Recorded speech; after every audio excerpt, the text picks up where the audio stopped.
It's 10 p.m. Do you know where your children are? Back to Ellen White and her visions. Ellen was having these premonitions, and all of this was happening. The writings were happening in the mid-1860s. But 10 years earlier, in 1856, a 12-year-old boy came to work with the church. His family was in a church, and that was John Kellogg.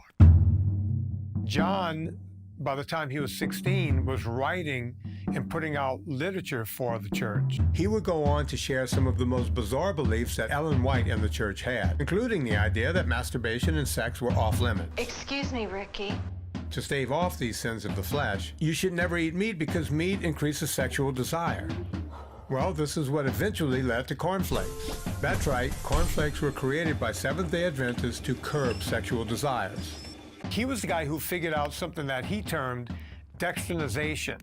It's when you cook down grain so much it turns into dextrose, it turns into a sugar. You know, today when you see dextrose in a product, you should run in the opposite direction. It's as bad as seeing high fructose corn syrup. It's used for bacon, it's used in salami. All the luncheon meats that you get includes dextrose nowadays because it gives it a shelf life. It's a way to cure it fast, it's cheap, it's easy to do. So something that John Kellogg started way back in the day has also seeped across to the other side and to the meat industry.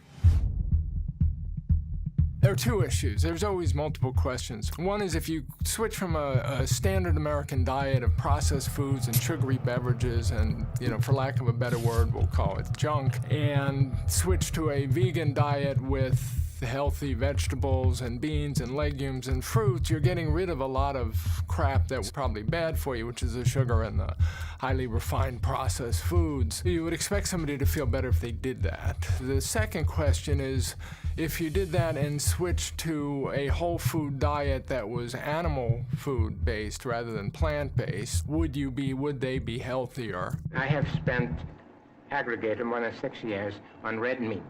That is seal meat, caribou meat, muskox meat, polar bear, grizzly bear, and so on.